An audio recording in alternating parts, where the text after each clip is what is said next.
Провозглашается резолютивная часть решения именем Кыргызской Республики.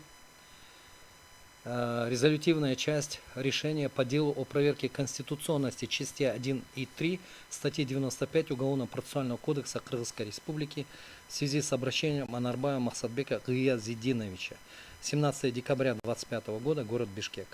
Конституционный суд Кыргызской Республики в составе председательствующего Асконбаева, судей Айдарбековой, Бабукеевой, Дюшеева, Джолдошевой, Касмалиева, Кадырбаева, Шашналиева, пресс-секретаря Мамыталы Кызы с участием обращающей стороны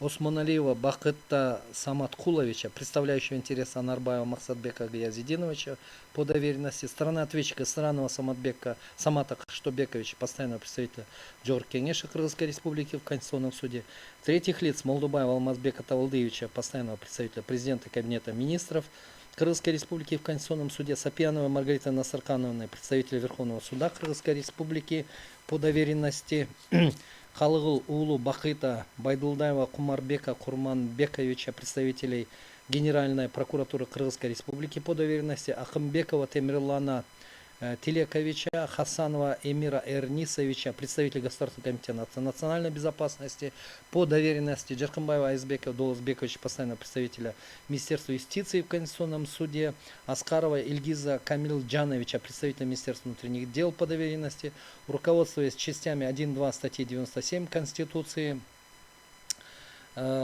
статьями 4, 17, 40, 45 Конституционного закона о Конституционном суде Кыргызской Республики, рассмотрел в открытом судебном заседании дело о проверке конституционности частей 1 и 3 статьи 95 Уголовно-процессуального кодекса Кыргызской Республики.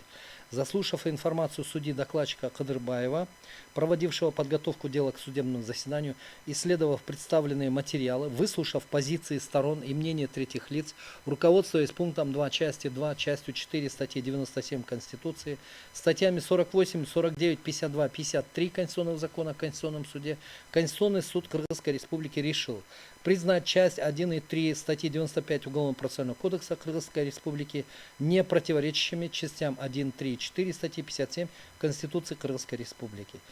Кабинету министров инициировать внесение соответствующих изменений и дополнений в действующее правовое регулирование согласно положениям мотивировочной части настоящего решения. Решение окончательное обжалованию не подлежит, вступает в силу с момента провозглашения. Решение обязательно для всех государственных органов местного самоуправления, должностных лиц, общественных объединений, юридических и физических лиц и подлежит исполнению на всей территории республики.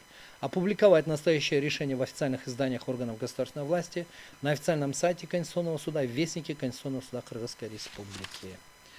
В качестве небольшого пояснения следует сказать, что Конституционный суд основывал эти решения на следующих основных выводах.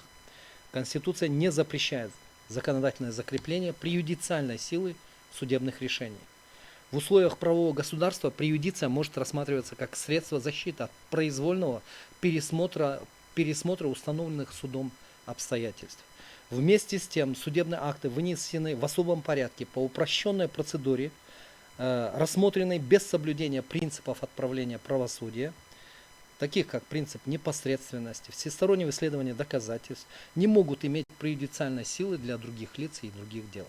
В этой связи законодателю, исходя из принципов правовой определенности, следует внести соответствующие изменения в действующее правовое регулирование с конкретизацией пределов воздействия института преюдиции. Вопросов нет, решение понятно. Заседание Конституционного суда объявляется закрытым.